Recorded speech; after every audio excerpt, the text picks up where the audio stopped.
Hello दोस्तों, आप सभी का स्वागत है हमारी यूट्यूब चैनल राष्ट्रीय परीक्षा में, जहां मैं आज आपको लूसेंट का ऑब्जेक्टिव बुक को पार्ट 1 को एंशिएंट हिस्ट्री यानी प्राचीन भारत की हड़प्पा सभ्यता के बारे में बताने जा रहे हैं। तो देखिए, हम आपके लिए प्रत्येक टॉपिक वाइज पूरा एंशिएंट हिस्ट्री और पूरी लूसेंट जी के ऑब्जेक्टिव कराने की कोशिश करेंगे। तो आप सबसे पहले हमारे यूट्यूब चैनल राष्ट्रीय परीक्षा को सब्सक्राइब कीजिए एंड बेल आइकन को दबाइए।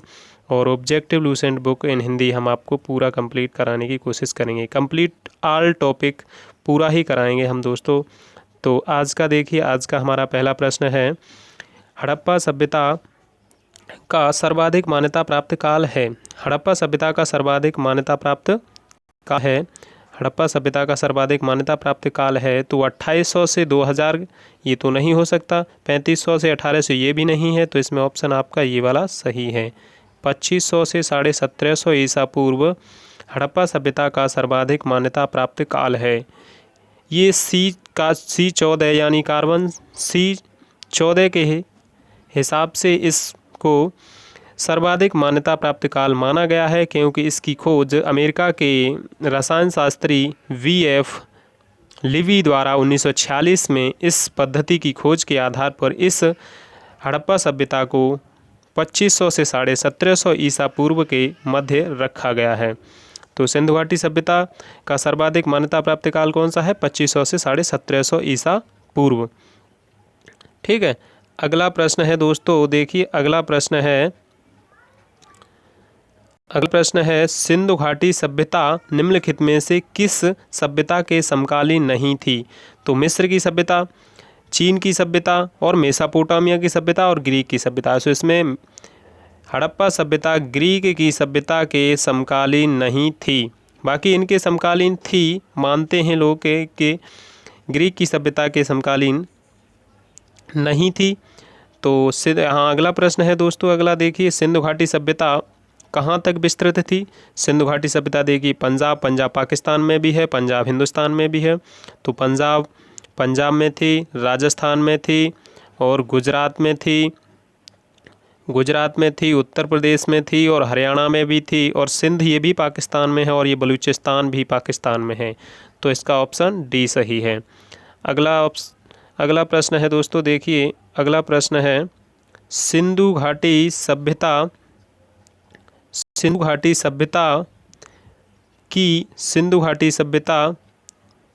की सभ्यता में घोड़े के अवशेष कहाँ से मिले हैं? सिंधु घाटी सभ्यता में घोड़े के अवशेष सुरकोटदा से मिले हैं। कहाँ से मिले हैं? सुरकोटदा से। बनवाली ये कालीबंगा राजस्थान में है, और बनावली ये गुजरात में है, और मांडा ये जम्मू कश्मीर में है। ये है नहीं, लेकिन यहाँ सुरकोटदा से घोड़े के अवशेष मिले हैं। ठीक है, याद रखना, ये कालीबंगा राजस्थान में है, और ये कालीबंगा घग्गर नदी के किनारे स्थित है। घग्गर नदी के किनारे, मांडा चिनाब नदी के किनारे स्थित है, और बड़ावली ये आपका रंगोई नदी के किनारे स्थित है। सुरकोटदा से घोड़े के अवशेष मिले हैं। ठीक है दोस्तों, अगला प्रश्न आज का हमारा ये है, देखिए सिंधु घाटी सभ्यता कालीबंगा किस प्रदेश में है? और वही प्रश्न पूछ लिया मैंने, आपको बताया कालीबंगा कहाँ है। कालीबंगा राजस्थान में है। राजस्थान में है कालीबंगा। कालीबंगा से क्या क्या मिला है?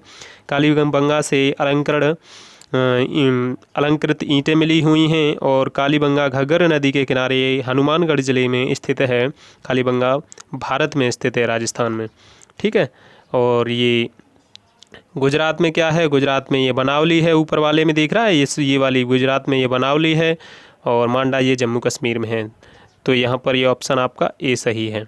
अगला प्रश्न है, देखिए दोस्तों, निम्नलिखित में से किस पदार्थ का उपयोग हड़प्पा काल की मुद्राओं के निर्माण के रूप में किया जाता था? तो हड़प्पा काल की मुद्राओं के रूप में सेल खड़ी का प्रयोग किया जाता था। किसका किया जाता था? सेल खड़ी का प्रयोग किया जाता था। सेल खड़ी एक का प्रयोग करते थे हड़प्पा सभ्यता के लोग। अगला प्रश्न है, देखिए यहाँ पर, हड़प्पा सभ्यता किस युग की थी? ये कांस्ययुगीन थी। कांस्ययुगीन थी हड़प्पा सभ्यता।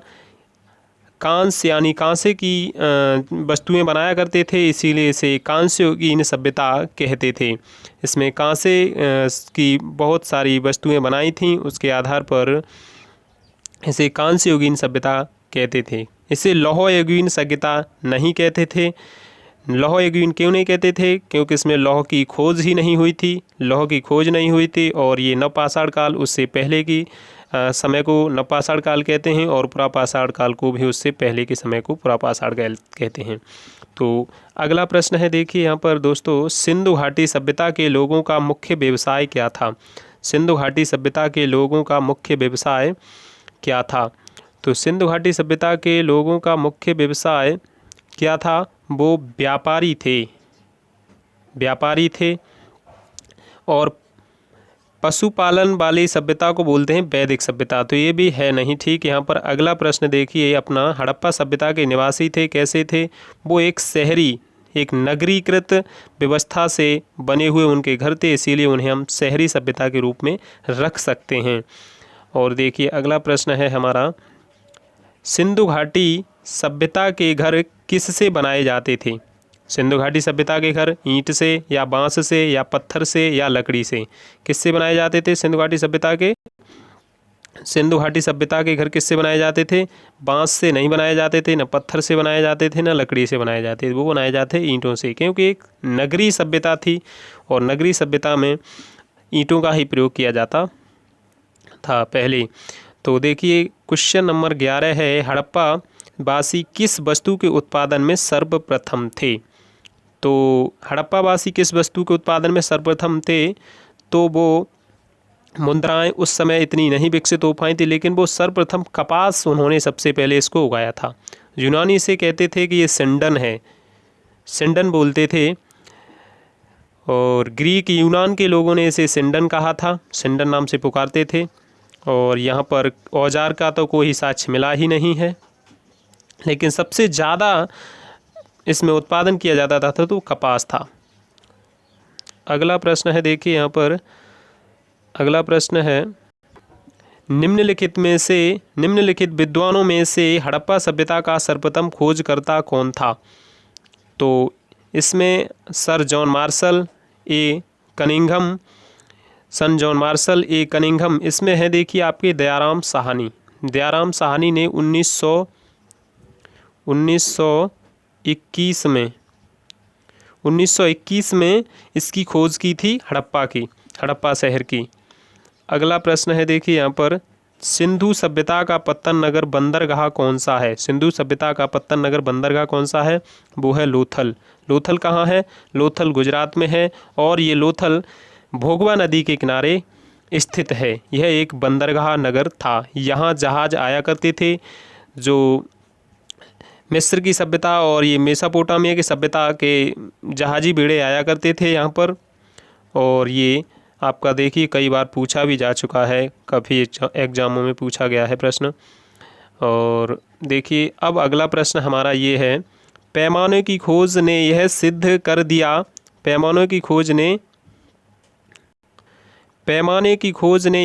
कर दिया कि सिंधु घाटी के लोग माप और तौल से परिचित थे। यह खोज कहाँ हुई? तो ये माप तौल से परिचित थे, यह खोज कहाँ हुई थी? वो हुई थी आपकी लोथल में। कालीबंगा राजस्थान में है, घग्गर नदी के किनारे स्थित है, और यहाँ अलंकरण ईंटें प्राप्त हुई हैं। हड़प्पा ये पाकिस्तान में है, और ये चन्हूदड़ो भी आपका पाकिस्तान में ही है। तो यहाँ पर ये लोथल गुजरात में है, आपके भोगवा नदी के किनारे स्थित एक बंदरगाह है। यहाँ से ही पैमाने की खोज का पता चला है। अगला प्रश्न है देखिए यहाँ पर, हड़प्पा कालीन समाज किन वर्गों में विभाजित था? हड़प्पा कालीन समाज किन वर्गों में विभाजित था? तो हड़प्पा कालीन समाज किन वर्गों में विभाजित था? तो देखिए यहाँ पर हड़प्पा कालीन समाज उसमें विद्वान थे, योद्धा भी थे, व्यापारी भी थे और श्रमिक भी थे। ये ऑप्शन आपका ये सही है। यानी हड़प्पा कालीन समाज किन वर्गों में विभक्त था? वो विद्वान, योद्धा, व्यापारी और श्रमिक, इतने लोग वहाँ रहते थे उस सभ्यता में, इतने उसमें बटा हुआ था। अगला प्रश्न देखिए, अगला प्रश्न है, सिंधु सभ्यता का सर्वाधिक उपयुक्त नाम क्या है? देखिए सिंधु सभ्यता का सर्वाधिक उपयुक्त नाम है सिंधु सभ्यता का सर्वाधिक उपयुक्त नाम है हड़प्पा सभ्यता। अब ये आप कहेंगे कि हड़प्पा सभ्यता क्यों है? क्योंकि हड़प्पा सभ्यता की सबसे पहला शहर हड़प्पा ही था। हड़प्पा की खोज सबसे पहले हड़प्पा की खोज दयाराम साहनी ने 1921 ईस्वी में की थी, इसीलिए इसे हड़प्पा सभ्यता सबसे प्राचीन यानी सर्वाधिक उपयुक्त नाम भी हड़प्पा सभ्यता रखा गया है। लेकिन बाद में जब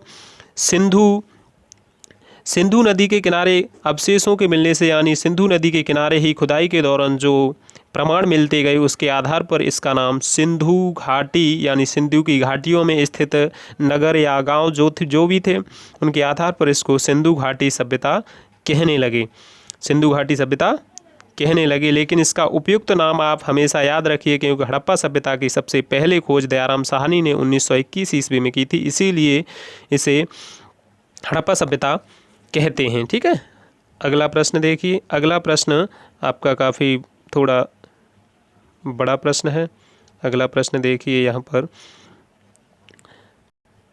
निम्नलिखित में से कौन से लक्षण सिंधु सभ्यता के लोगों का सही चित्रण करता है या करते हैं? देखिए, उनके विशाल महल और मंदिर होते थे, ये तो बिल्कुल गलत है। उनके विशाल महल और मंदिर नहीं थे। मंदिर उस समय कोई नहीं था और ना ही कोई महल थे, लेकिन वो एक शहरी विकसित व्यवस्था के तौर पर एक जीवन यापन कर रहे थे। वे देवी देवताओं दोनों की पूजा करते थे। हाँ, ये सत्य हो सकता है कि वो देवी देवताओं की पूजा, क्योंकि इसमें पशुपतिनाथ शिव की पूजा करते हुए एक साक्ष्य मिला है और एक वो अलंकरण मुद्रा मिली है, उस पर ये पशुपति देवता की चित्र अंकित हुए हैं। उसी के आधार पर माना जाता है कि देवी देवताओं दोनों की पूजा किया करते थे। वे युद्ध में घोड़े द्वारा खींचे जाने वाले रथों का प्रयोग करते थे। उस समय युद्ध होते ही नहीं थे, तो घोड़े कहाँ, घोड़े की अवशेष तो मिले हैं लेकिन घोड़े के पूरा अभी तक कोई साक्ष्य स्पष्ट नहीं आया है। तो इसके आधार पर आपका 17 का ऑप्शन ए सही है, क्योंकि केवल वे देवी देवताओं की पूजा किया करते थे। किसकी पूजा किया करते थे? देवी देवताओं की। अगला प्रश्न है देखिए, हड़प्पा सभ्यता की खोज किस वर्ष में की गई थी? हड़प्पा सभ्यता की खोज किस वर्ष में की गई थी? हड़प्पा सभ्यता की खोज किस वर्ष में की गई थी? 1935 में, 1942 में, 1901 में और 1921 में। देखिए, 1921 ईस्वी में दयाराम साहनी ने हड़प्पा शहर की खोज सर्वप्रथम की थी। हड़प्पा शहर की सर्वप्रथम खोज दयाराम साहनी ने 1921 ईस्वी में की थी। हड़प्पा कहाँ है? हड़प्पा पंजाब प्रांत के साहिवाल ज़िले में रावी नदी के किनारे स्थित पाकिस्तान में स्थित है। रावी नदी के किनारे पाकिस्तान में स्थित है। हड़प्पा सभ्यता के बारे में कौन सी उक्ति सही है? अगला प्रश्न देखिए यहाँ पर। अगला प्रश्न देखिए, अगला प्रश्न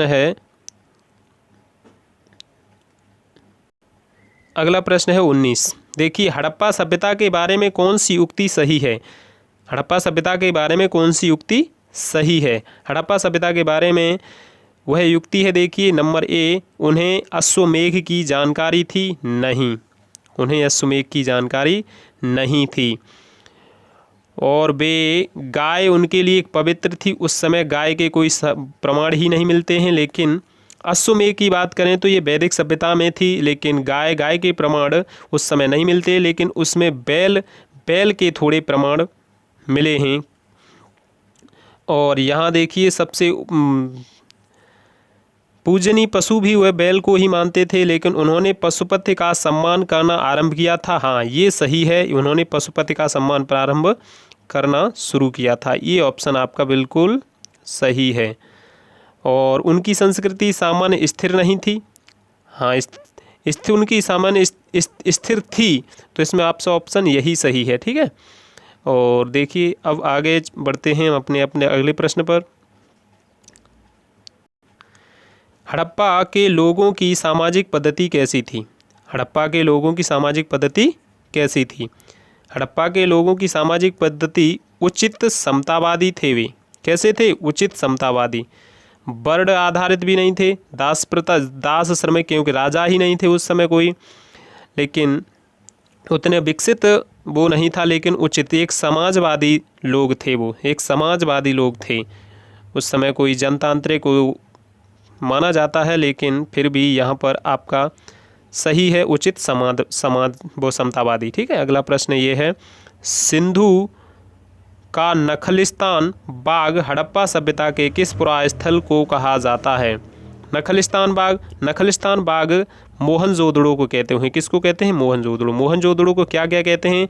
मोहनजोदड़ो को मृतकों का टीला कहते हैं।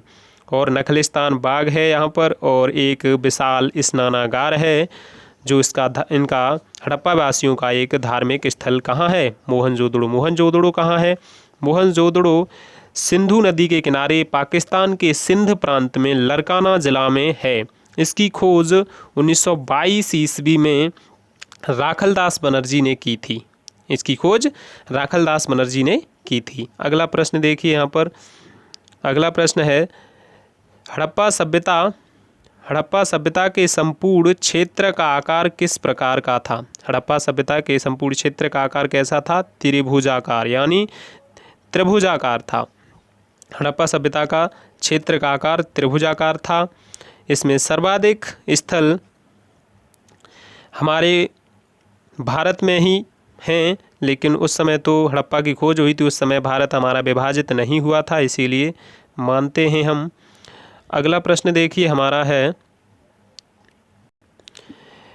सुमेलित करना है हमें, हड़प्पा सभ्यता किस नदी के किनारे हैं? रावी नदी के किनारे हैं। कहाँ है ये? पंजाब प्रांत में रावी नदी के किनारे साहिवाल जिले में स्थित है। इसकी खोज किसने की थी? दयाराम साहनी ने। कब की थी? 1921 में। मोहनजोदड़ो कहाँ है? मोहनजोदड़ो सिंध प्रांत में। ये भी कहाँ है? पाकिस्तान में। पाकिस्तान में किस ज़िले में है? ये लरकाना ज़िले में है। इसकी खोज किसने की थी? राखलदास बनर्जी ने। कब की थी? 1922 ईस्वी में। अब देखिए, आप सेक्वेंस से प्रश्न लगाते जाएंगे तो आपको बहुत डीप जाने की कोई ज़रूरत नहीं है, आपको ऐसे ही याद हो जाएंगे।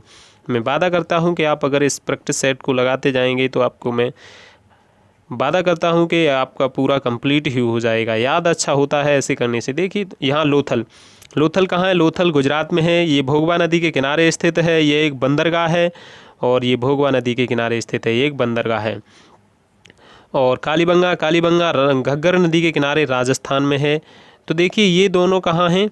पाकिस्तान में। कहाँ हैं?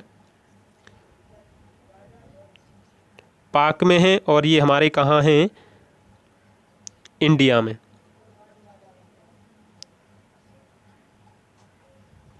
ये इंडिया में आते हैं। ठीक है, ये हमारे भारत में है और ये पाकिस्तान में। तो इसमें ऑप्शन आपका ए सही है। ठीक है, अगला प्रश्न है, देखिए अगला प्रश्न है, हड़प्पा सभ्यता के अंतर्गत हल से जोते गए खेत कहाँ से साक्ष्य मिला है? हड़प्पा सभ्यता से हल से जोते गए खेत का साक्ष्य कालीबंगा से प्राप्त हुआ है। कालीबंगा राजस्थान में घग्गर नदी के किनारे स्थित है। यहाँ अलंकृत ईंटें भी मिली हैं। अलंकृत ईंटों का प्रमाण भी बताया जा रहा है, और यहाँ से हल से खेत जोते भी मिले हैं। देखिए अगला प्रश्न वही पूछा है। देखिए 25वां है, सिंधव सभ्यता की ईंटों का अलंकरण किस स्थान से मिला है? तो वो मिला है आपका कालीबंगा से। अब मैंने आपको कालीबंगा के बारे में बहुत सारी चीज़ बता दी, क्योंकि कालीबंगा राजस्थान में है, घग्गर नदी के किनारे स्थित है। कालीबंगा से हल से जुते हुए खेत भी मिले हैं। कालीबंगा से ईंटों का अलंकरण भी प्राप्त हुआ है। अगला प्रश्न है, देखिए यहाँ पर मोहनजोदड़ो कहाँ स्थित है? अब देखिए मैंने आपको पहले बता चुका हूँ कि मोहनजोदड़ो सिंधु नदी के किनारे सिंध प्रांत में पाकिस्तान में है। किस ज़िले में है? ये लरकाना ज़िले में स्थित है। इसकी खोज किसने की थी? राखलदास बनर्जी ने। कब की थी? 1922 ईस्वी में। लेकिन इसमें अन्य भी थे, उनका नाम है मैक और व्हीलर। अब देखिए अगला प्रश्न है आपका,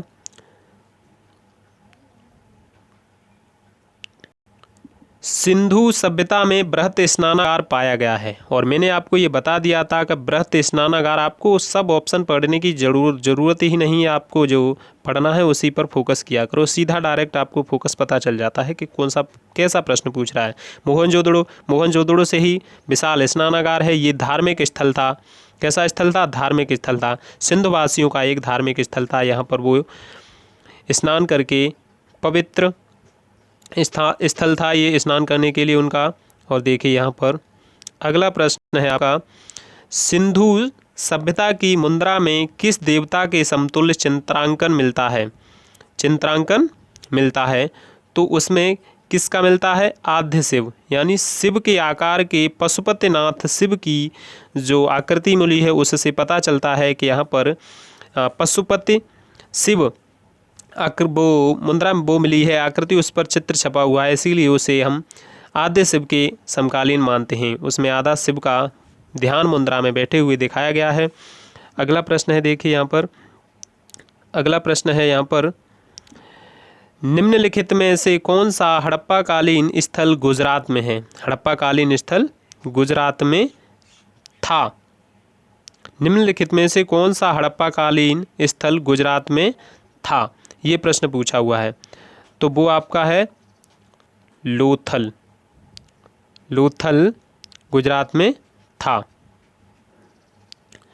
और ये बनावली ये आपकी हरियाणा में आती है, मैंने आपको गलत बता दिया था ऊपर, और मैं उसके लिए क्षमा चाहता हूँ। और यहाँ पर ये आपका बनावली नहीं है, ये बनावली रंगोई नदी के किनारे हरियाणा के हिसार ज़िले में है। बनावली बनावली हरियाणा में है, ठीक है। और कालीबंगा आपका राजस्थान में है। और ये रोपड़, रोपड़ आपका सतलज नदी के किनारे पंजाब में है, पंजाब इंडिया में है, ठीक है। सतलज नदी के किनारे रोपड़ है। अगला प्रश्न है, देखिए यहाँ पर,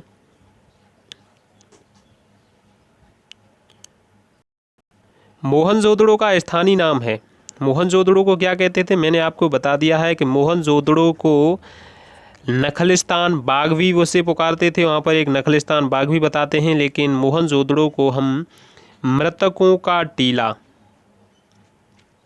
माउंड ऑफ डेड,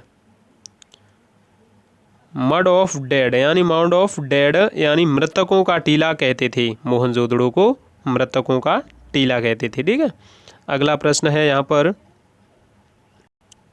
हड़प्पा सभ्यता का प्रचलित नाम है, और ये आपके लिए पुनः प्रश्न पूछा जा रहा है, और ये आपको ऊपर भी पूछा जा चुका है। तो ये देखिए आपके लिए पुनः पूछा जा रहा है, प्रचलित नाम है। अब वहाँ गया था कि एक उपयुक्त नाम है, उपयुक्त नाम तो उसमें आपका आ रहा है सिंधु सभ्यता, लेकिन यहाँ आपका ऑप्शन ये सही है, ये वाला सही है। सिंधु घाटी की सभ्यता बोलते हैं, आजकल के समय में इसे सिंधु घाटी की सभ्यता बोलते हैं, लेकिन उस समय सिंधु सभ्यता भी कहते थे और हड़प्पा सभ्यता भी कहते थे, हड़प्पा सभ्यता भी कहते थे, ठीक है। क्योंकि हड़प्पा की खोज हुई थी इसीलिए उसे हड़प्पा सभ्यता कहते हैं, लेकिन सिंधु के किनारे स्थल मिलने के कारण इसे सिंधु सभ्यता कहने लगे। लेकिन प्रचलित नाम जो अभी वर्तमान में है उसे हम सिंधु घाटियों में स्थित नगर के एक आधार पर हम इसे सिंधु घाटी सभ्यता कहते हैं, ठीक है। अगला प्रश्न है, देखिए प्रश्न नंबर 32, सैंधव स्थलों के उत्खनन से मोहरों पर निम्नलिखित में से किस पशु का सर्वाधिक उत्कीर्ण प्राप्त हुआ है? तो कौन सा मिला है? यहाँ पर बैल, लेकिन गाय के साक्ष्य नहीं मिले हैं, यहाँ से बैल के साक्ष्य मिले हैं, बताए जा रहे हैं, क्योंकि उस पर चित्रण एक बैल का था। अगला है, सिंधु घाटी सभ्यता जानी जाती है, किसके लिए जानी जाती है? जानी जाती है वो अपने नगर नियोजन के लिए। उसमें एक नगरीय सभ्यता थी, एक नगर नियोजन यानी एक से विकसित एक नगरीकृत जीवन विकसित सभ्यता मानी जाती है। देखिए अगला प्रश्न है यहाँ पर, सिंधु सभ्यता का कौन सा स्थल भारत में स्थित है? सिंधु सभ्यता का कौन सा स्थल भारत में स्थित है? तो देखिए वो है आपका लोथल। लोथल कहाँ है? गुजरात में। और गुजरात कहाँ है? भारत में। और गुजरात में ये लोथल भोगवा नदी के किनारे स्थित है, ठीक। अगला प्रश्न है, देखिए यहाँ पर आपका अगला प्रश्न क्या है, क्या देखिए, भारत में खोजा गया सबसे पुराना शहर कौन सा है? भारत में खोजा गया सबसे पुराना शहर कौन सा है? तो भारत में सबसे पुराना शहर खोजा गया है वो है हड़प्पा। हड़प्पा। अब लेकिन वर्तमान में तो ये हड़प्पा पाकिस्तान में पड़ता है, लेकिन यहाँ पर पूछा ऐसे गया है कि भारत में सर्वप्रथम भारत में खोजा गया सबसे पुराना शहर कौन सा था? हड़प्पा। अगला प्रश्न देखिए, यहाँ पर अगला दिया हुआ है, भारत में चांदी की उपलब्धता के प्राचीनतम साक्ष्य मिलते हैं। तो ये चांदी की उपलब्धता के प्राचीनतम साक्ष्य हड़प्पा सभ्यता आप पढ़ रहे हैं तो हड़प्पा सभ्यता में ही मिलेंगे। ठीक है, हड़प्पा सभ्यता में ही चांदी के साक्ष्य मिले हैं। कपास का भी यहीं से मिला है, बैल का भी यहीं से मिला है, और यहाँ आगे भी पढ़ते जाइए आपको सब मिल जाएंगे। देखिए डिटेल से थोड़ा नहीं, लेकिन मैं पढ़ा रहा हूँ आपको उसी हिसाब से।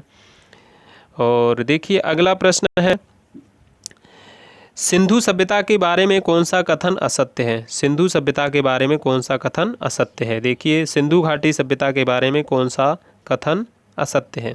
37 प्रश्न है और इसका ऑप्शन आपको ये मेरे को सही असत्य लग रहा है। कैसे? देखिए क्योंकि लोग कांसे से परिचित थे, लेकिन लोहे से परिचित नहीं थे। लोहे की खोज बताते हैं वैदिक सभ्यता में, लेकिन यहाँ पर नगर नालियों की सुदृढ़ व्यवस्था थी, बिल्कुल सही है। और व्यापार और वाणिज्य उन्नत दशा में था, व्यापार भी किया करते थे। वह मेसोपोटामिया की सभ्यता और ग्रीक मिस्र की सभ्यता के यहाँ पर कुछ वो भी मिले हैं, तो उसके आधार पर ये मातृ देवी की उपासना भी किया करते थे। ठीक है, अगला प्रश्न है, देखिए यहाँ पर अगला प्रश्न क्या कह रहा है, सूची को मिलाना है हमें। सिंधु सभ्यता की उत्तरी सीमा सिंधु सभ्यता की उत्तरी सीमा मांडा जम्मू कश्मीर में है। ठीक है, सिंधु सभ्यता की दक्षिणी सीमा दैमाबाद महाराष्ट्र में है, और सिंधु सभ्यता की पूर्वी सीमा आलमगीर उत्तर प्रदेश में है, और सिंधु सभ्यता की पश्चिमी सीमा सुतकोट गेंदोर बलूचिस्तान में है। अब यहाँ से देखिए जम्मू कश्मीर में किस नदी के किनारे स्थित है? जम्मू कश्मीर में मांडा किस नदी के किनारे स्थित है? ये आपका चिनाब नदी के किनारे स्थित है मांडा। और ये दैमाबाद प्रवरा नदी के, गोदावरी की सहायक नदी के किनारे ये दक्षिणी स्थल है। प्रवरा नदी के किनारे स्थित दैमाबाद है। और आलमगीरपुर उत्तर प्रदेश में मेरठ ज़िले में हिंडन नदी के किनारे स्थित है। और ये कहाँ है आपका? पाकिस्तान में कहाँ है? सुतकोट गेंडोर बलूचिस्तान पाकिस्तान मकरान तट के किनारे यानी दास्क नदी के किनारे यहाँ पर बताते हैं। तो यहाँ पर ऑप्शन आपका ए सही है। अगला प्रश्न देखिए, मांडा किस नदी के किनारे स्थित है? मांडा किस नदी के किनारे स्थित है? चिनाब नदी के किनारे स्थित है। अब वही प्रश्न पूछ लिया है, चिनाब नदी के किनारे स्थित है मांडा कहाँ है? जम्मू कश्मीर में है। जम्मू कश्मीर में सिंधु घाटी सभ्यता का सबसे उत्तरी स्थल माना जाता है, यानी भारत में सिंधु घाटी सभ्यता में भारत में सबसे उत्तरी स्थल कौन सा है? मांडा। अब अगला प्रश्न है, हड़प्पा कालीन स्थल रोपड़ पंजाब के किस नदी के किनारे स्थित है? रोपड़ किस नदी के किनारे स्थित है? सतलज नदी के किनारे स्थित है। रोपड़ सतलज नदी के किनारे स्थित है। अगला प्रश्न है, हड़प्पा में एक उन्नत जल प्रबंधन प्रणाली का पता चलता है। उन्नत जल प्रबंधन प्रणाली का पता कहाँ से चलता है? वो है आपके धोलावीरा से। धोलावीरा हाल ही में ये विश्व हेरिटेज साइट में 2021 में ये चला गया है। 2021 में ये 40वां विश्व विरासत 40वां विश्व विरासत स्थल बन चुका है 2021 में। 2021 में ये 40वां विश्व विरासत स्थल बन चुका है। ठीक है, अब अगला प्रश्न है, देखिए यहाँ पर अगला प्रश्न क्या है,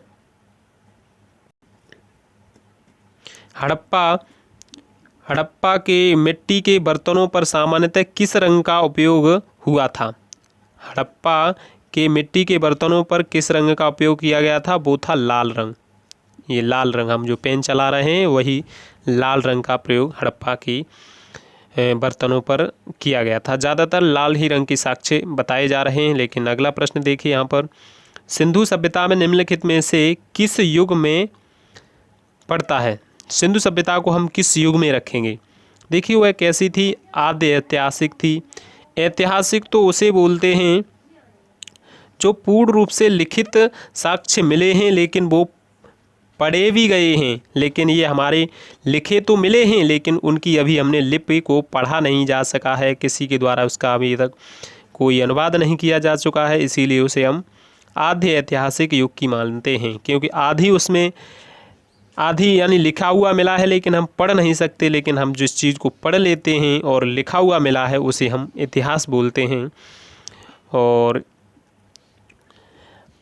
अगला प्रश्न है, देखिए अब आपका अगला प्रश्न है,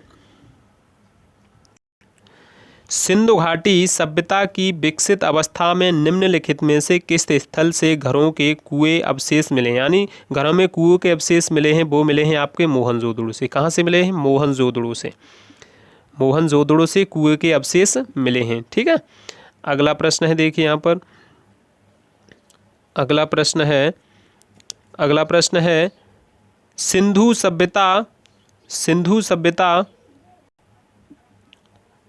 सभ्यता में खोज निकालने में दो भारतीय के नाम से जुड़े हैं, तो वो देखिए वही थे, एक दयाराम साहनी और एक राखलदास बनर्जी।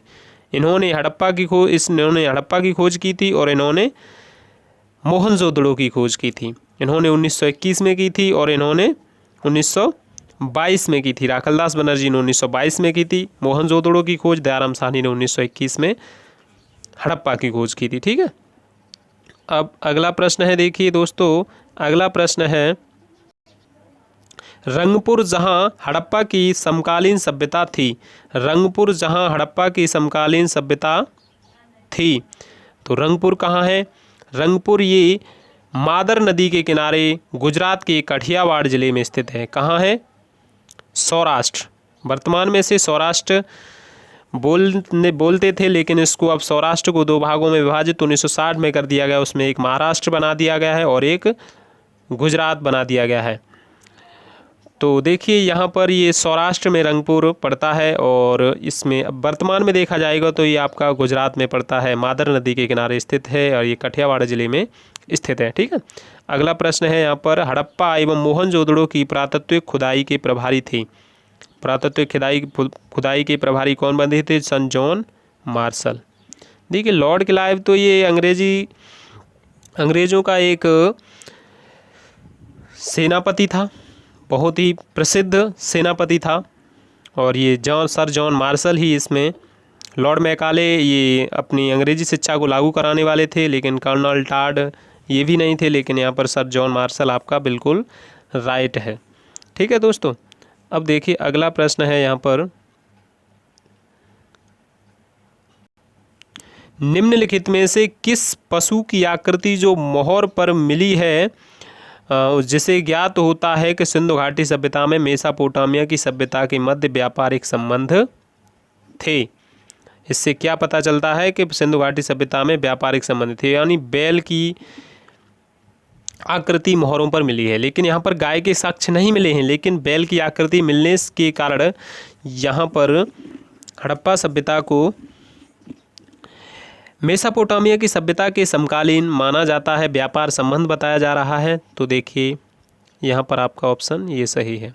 अगला देखिए, सिंधु घाटी के लोग विश्वास करते थे, सिंधु घाटी के लोग विश्वास करते थे, किसमें करते थे? आत्मा और ब्रह्म में।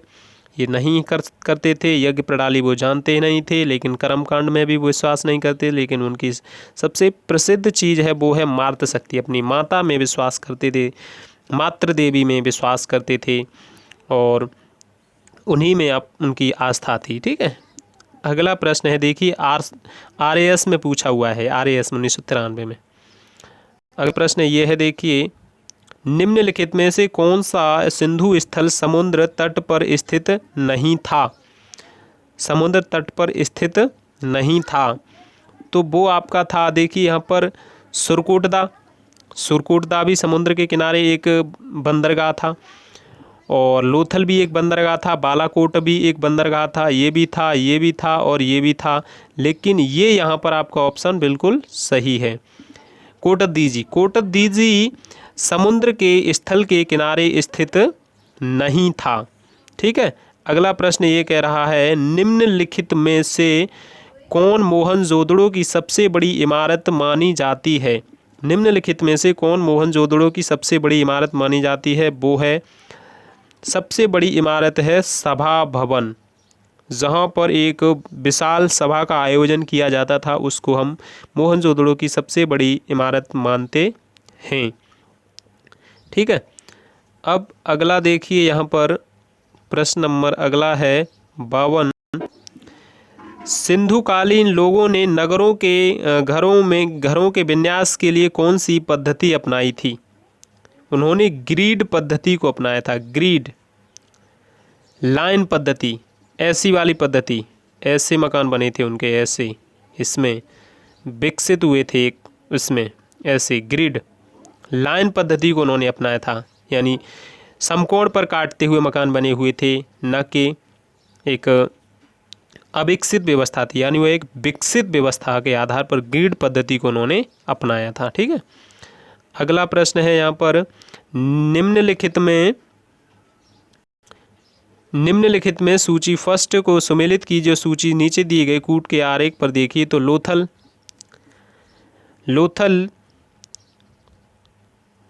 अब लोथल को सबसे पहले आपको पता होगा कि यहाँ पर ऐसे मिलाया जाता है जिससे सबसे आपको ज़्यादा अच्छा मालूम पड़ता हो, उसके आधार पर मिलाइए आप, सबसे जानकारी उसकी ज़्यादा हो उसी के आधार पर। तो जुता हुआ खेत आपको कहाँ मिला था? कालीबंगा में। और ये गोदीवाड़ा कहाँ है? गोदीवाड़ा बोलते हैं, लोथल को गोदीवाड़ा बोलते हैं, लोथल को गोदीवाड़ा बोलते हैं। और इसी के आधार पर आप इसके ऑब्जेक्टिव लगा सकते हैं। नीचे जाइए आप, नीचे थोड़ा इसको क्रॉप करिए और देखिए यहाँ पर आपका ऑप्शन मिलाने से बन जाएगा ए का 2 इसमें मिल रहा है, और ए का 2 किसके में मिल रहा है? इसमें मिल रहा है ए का 2, और कालीबंगा ए का बी का 1, तो ये इसमें भी मिल रहा है और इसमें भी मिल रहा है। तो आपको अब एक्स्ट्रा एक लगाना पड़ेगा। देखिए यहाँ भी वही चीज़ है और यहाँ भी वही चीज़ है, तो आपका एक्स्ट्रा लगाना पड़ेगा, इसमें एक्स्ट्रा लगाना पड़ेगा। वो है, देखिए यहाँ पर आपको, यहाँ पर ये आपका ऑप्शंस आपका बी सही है। कैसे सही है? देखिए यहाँ सी का 4 हो जाएगा। C4 यानी धोलावीरा में हड़प्पाई लिपि के बड़े आकार के 10 चिन्हों का मिला है, लेकिन यहाँ पर ये आपको पक्की मिट्टी की बनी हुई हल्की प्रतिकृति भी बताई जा रही है, मिली है। ठीक है। तो अगला प्रश्न वैसे PCS में PSC में पूछा हुआ है, यूपीएससी में प्रश्न काफ़ी बड़े प्रश्न पूछे जाते हैं। ठीक है। यूपीएससी में काफ़ी लॉन्गेस्ट प्रश्न पूछे जाते हैं और आपको पता है। देखिए यहाँ पर दिया है, निम्नलिखित में पशुओं में किस एक का हड़प्पा सभ्यता में पाई गई मोहरों पर टेराकोटा कलाकृतियों में निरूपण अंकन नहीं हुआ है? तो देखिए यहाँ पर टेराकोटा में आपके शेर के अवशेष नहीं मिले हैं, लेकिन यहाँ पर हाथी के एक मुद्रा में, पशुपतिनाथ की मुद्रा में मिले हुए हैं, गेंडा भी मिला है उसमें और एक बाघ भी मिला हुआ है, लेकिन शेर के कोई अवशेष अभी तक नहीं मिले हैं। ठीक है। अब देखिए यहाँ पर अगला प्रश्न ये कह रहा है, हड़प्पावासी किस धातु से परिचित नहीं थे? हड़प्पावासी किस धातु से परिचित नहीं थे? वो देखिए लोहा से परिचित नहीं थे, बाकी उन्होंने तांबा, कांसा, टिन, सीसा, चांदी, सोना, ये सब कुछ खोज लिया था, लेकिन उन्होंने लोहे की खोज नहीं कर पाए थे, लोहे की खोज। ठीक है। अगला प्रश्न याद करते जाइए, एक बार में आपको याद होता जाएगा, मैं बता रहा हूँ, गारंटी है मेरे पास याद कराने की, मैं इसलिए इसे करा भी अच्छी तरह रहा हूँ। देखिए निम्नलिखित में से किस हड़प्पा कालीन स्थल से युगल समाधान का साक्ष्य मिला है? युगल समाधान यानी जोड़े से, पति पत्नियों के जोड़े से, वो आपका मिला है हमें लोथल से। लोथल से युगल समाधान, जोड़े से समाधान मिला हुआ है। अगला प्रश्न है, देखिए कपास का उत्पादन सर्वप्रथम सिंधु क्षेत्र में हुआ था, जिसे ग्रीक क्या कहते थे? ग्रीक उसे क्या कहते थे? सिंडन नाम से पुकारते थे। किस नाम से पुकारते थे? सिंडन। सिंडन नाम से पुकारते थे, सिंडन नाम से पुकारते थे ग्रीक लोग उसे। ठीक है, अगला प्रश्न है आपका, हड़प्पा के काल का तांबे का रथ किस स्थान से प्राप्त हुआ है? तांबे का रथ, तांबे का रथ कहाँ से प्राप्त हुआ है? वो आपका प्राप्त हुआ है दैमाबाद। दैमाबाद कहाँ है? सौराष्ट्र में, महाराष्ट्र में। महाराष्ट्र में प्रवरा नदी के किनारे स्थित गोदावरी की सहायक नदी प्रवरा नदी के किनारे दैमाबाद सिंधु घाटी सभ्यता का सबसे दक्षिणी स्थल माना जाता है। ठीक है, अब देखिए अगला स्थल है आपका, हड़प्पा किन किन धातुओं को आयात करते थे? किन किन धातुओं को आयात करते थे? तो ये प्रश्न आपका देखिए यहाँ पर, चांदी का भी आयात किया करते थे, टिन का भी आयात किया करते थे, सोना भी आयात किया करते थे, यानी इसका ऑप्शन ये सही है। वो चांदी, टिन, सोना इसका आयात किया करते थे। कहीं अगर आपको लोहा मिल जाए, क्योंकि लोहा की तो खोज नहीं हुई थी इसीलिए लोहा को आप नहीं लगा सकते, क्योंकि लोहा उस समय खोज में नहीं आया था, इसीलिए इन चीज़ों की आप क्या किया करते थे? वह निर्यात किया करते थे। अगला प्रश्न है देखिए यहाँ पर, हड़प्पावासी लाजबर्द भवन निर्माण की सामग्री का आयात कहाँ से करते थे? लाजबर्द का वो कहाँ से आयात किया करते थे? देखिए वो किया करते थे हिंदकुश क्षेत्र के बदस्का, हिंदकुश क्षेत्र के बदस्का, ये अफ़गानिस्तान साइड से लाजबर्द का मंगाया करते थे। लाजबर्द से भवन निर्माण किया जाता था, ईंटों को चिपकाया जाता था। अगला प्रश्न ये है, अफ़गानिस्तान स्थित सिंधु सभ्यता से संबंधित स्थल है। तो इसमें देखिए आपका सोरतुगोई और एक मुंडीगाक, ये दोनों अफ़गानिस्तान के ही स्थल हैं। ठीक है, अगला प्रश्न देखिए यहाँ पर दिया है, कौन कौन से नगर सिंधु सभ्यता के बंदरगाह नगर थे? कौन कौन से नगर सिंधु सभ्यता के बंदरगाह नगर थे? तो वो थे देखिए यहाँ पर, लोथल तो था ही, सुतकोट गैंडोर भी था, मकरान तट किनारे स्थित था, कुंतासी भी था, और ये अलाहद्दीनो और बालाकोट ये भी था। तो इसमें आपका ऑप्शन ये सही हो जाएगा, इनमें सभी सही थे। ठीक है, अगला दिया है देखिए यहाँ पर, मोहनजोदड़ो से प्राप्त पशुपति शिव आद्य शिव की मोहर में किन किन जानवरों का अंकन है? किन किन जानवरों का अंकन है? तो वो है देखिए यहाँ पर, इनमें सभी, वहाँ पर हिरण भी मिला है, गेंडा भी मिला है, भैंसा भी मिला है, और व्याघ्र और हाथी के भी मिले हैं, लेकिन वहाँ से एक शेर का साक्ष्य नहीं मिला है।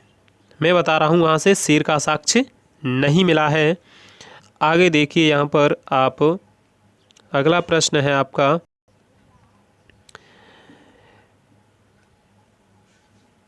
हड़प्पाकालीन स्थल में नृत्य करती स्त्री की कांस्य मूर्ति कहाँ से प्राप्त हुई है? हड़प्पाकालीन स्थल में, सिंधु घाटी की हड़प्पाकालीन स्थल में, मोहनजोदड़ो से, कालीबंगा से। तो यहाँ पर आपका ऑप्शन सही हो जाएगा मोहनजोदड़ो। मोहनजोदड़ो से कांस्य योगिनी नृत्य एक स्त्री की आकृति प्राप्त, यानी मुद्रा प्राप्त हुई है। और देखिए यहीं से मोहनजोदड़ो से काफ़ी ज़्यादा वस्तुओं को बताया जा रहा है, खोजा जा चुका है, क्योंकि सबसे बड़ा नगर था उस समय। ठीक है, लेकिन यहाँ अगला प्रश्न ये कह रहा है, हड़प्पा कालीन स्थल से पुजारी की प्रस्तर मूर्ति प्राप्त हुई है। पुजारी की प्रस्तर मूर्ति यानी उनकी दाढ़ी थी, और उन्हें हम मंगोलियन बोलते हैं, मंगोलियन थे, लेकिन अभी तक कोई साक्ष्य नहीं मिला है। लेकिन वह अपनी एक ध्यान मुद्रा के आधार पर बताया जा रहा है कि किस हड़प्पाकालीन स्थल से पुजारी की प्रस्तर मूर्ति प्राप्त हुई। तो वो आपकी हड़प्पा से ही प्राप्त हुई थी। कहाँ से? हड़प्पा से। ठीक है, अगला, किस सिंधुकालीन स्थल से एक ईंट पर बिल्ली का पीछा करते हुए पंजों के निशान प्राप्त हुए हैं? देखिए वो था आपका, क्या था? चन्हूदड़ो। चन्हूदड़ो भी पाकिस्तान में है, चन्हूदड़ो भी पाकिस्तान में है, चन्हूदड़ो भी पाकिस्तान में, सिंध प्रांत में ये भी है। अब अगला प्रश्न है आपका, अगला प्रश्न ये है, सिंधु हड़प्पाकालीन स्थल से प्राप्त जार की चोंच में मछली दबाए हुए चिड़िया एवं के खड़ी लोमड़ी का चित्रांकन कहाँ से पंचतंत्र के लोमड़ी की कहानी के सादृश्य से ये पता चलता है। तो देखिए यहाँ पर सादृश्य कहाँ से मिला है, ठीक है। तो कहानी का सादृश्य पंचतंत्र कहानी, पंचतंत्र के लेखक कौन है, विष्णु शर्मा, विष्णु शर्मा। तो यहाँ पर अगला है, यहाँ पर हड़प्पाकालीन में ये आपका लोथल, लोथल से ही चोंच में मछली दबाए, क्योंकि यहाँ बंदरगाह था और बंदरगाह पे ही तो मछलियाँ, जो समुद्र के किनारे मछलियाँ को जो चोंच में दबाए हुए एक आकृति मिली है वो लोथल से ही प्राप्त हुई है, ठीक है, याद रखिए आप, ठीक है। आप ऐसे भी कुछ लगा सकते हैं, ठीक है, उसमें कोई ज़्यादा डीप जाने की ज़रूरत नहीं है। यह दिया है, स्वतंत्रोत्तर भारत में सबसे अधिक संख्या में हड़प्पा युगीन स्थलों की खोज किस प्रांत में हुई। स्वातंत्रोत्तर भारत में सबसे अधिक संख्या में हड़प्पाकालीन युगों की खोज, वो देखिए यहाँ पर आपको सबसे स्पष्ट दिखाई दे रहा है गुजरात। गुजरात में बहुत सारे स्थल खोजे जा चुके हैं और अभी भी वर्तमान में लगभग 2800 साढ़े 2800 के समथिंग खोजे जा चुके हैं, लेकिन अभी भी यहाँ पर खोज जारी है। पूरे हड़प्पाकालीन स्थल कुल लगभग बताए जा रहे हैं कि 2800 के समथिंग खुद चुके हैं खुदाई के दौरान, तो खोजे जा चुके हैं। अब देखिए अगला प्रश्न आपका ये है, निम्नलिखित में से कौन सी फसल हड़प्पाकालीन लोगों का मुख्यतः खाद्यान्न नहीं था, खाद्यान्न नहीं था। अब यहाँ आपसे देखिए, वहाँ चावल खाद्यान्न नहीं था, लेकिन वहाँ गेहूँ खाया जाता था, दाल खाई जाती थी, जौ भी खाया जाता था, लेकिन अभी तक चावल के मिले तो हैं, धान की खेती किया करते थे, लेकिन वहाँ कोई खाद्यान्न नहीं था। फसल हड़प्पाकालीन लोगों का मुख्य खाद्यान्न नहीं था, मुख्य नहीं था, लेकिन फसल उस समय खोजी जा चुकी थी, ठीक है। अगला है, यहाँ पर ये प्रश्न आपका काफ़ी लॉन्गेस्ट है, ये कराना आपके लिए थोड़ा बड़ा हो जाएगा, ये निकाल पाना भी मुश्किल पड़ेगा, ठीक है। अगला प्रश्न ये वाला देखिए, अगला प्रश्न ये वाला दिया है, मांडा, मांडा कहाँ है आपका, जम्मू कश्मीर में। दैमाबाद कहाँ है आपका, महाराष्ट्र में। कालीबंगा कहाँ है आपका, राजस्थान में। और राखीगढ़ी कहाँ है आपका, हरियाणा में। मिलाइए आप। अब डी का कौन सा जा रहा है, डी का 2। अब डी का 2 किस में मिल रहा है, सबसे ऐसा स्टेप सोचा करो कुछ से पता चल जाए। डी का 2 ये है आपका ऑप्शन सी, यही सही हो गया, ठीक। अगला देखिए, अगला है, हड़प्पाकालीन स्थलों में अभी तक किस धातु की प्राप्ति नहीं हुई है। हड़प्पाकालीन स्थलों में अभी तक किस धातु की प्राप्ति नहीं हुई है, वो है लोहा। लोहे की खोज नहीं की जा चुकी है, बाकी बहुत सारी चीज़ें खोजी जा चुकी हैं। किस पशु के अवशेष सिंधु घाटी सभ्यता से प्राप्त नहीं हुए हैं, वही प्रश्न आपको रिपीट कर दिया है, शेर के अवशेष अभी नहीं प्राप्त हुए हैं। अब अगला प्रश्न है आपका, अंतिम प्रश्न है, अंतिम प्रश्न ये है, चन्हूदड़ों के उत्खनन का निर्देश किया था, चन्हूदड़ों के उत्खनन का निर्देश किया था, वो थे आपके J.H. Mac, J.H. मैक। और इसमें उससे ऊपर वाले में आपका ये शेर था, ठीक है। तो अगर आपको ये वीडियो अच्छी लगी हो तो चैनल को सब्सक्राइब एंड लाइक कर लीजिए, ठीक है दोस्तों, धन्यवाद।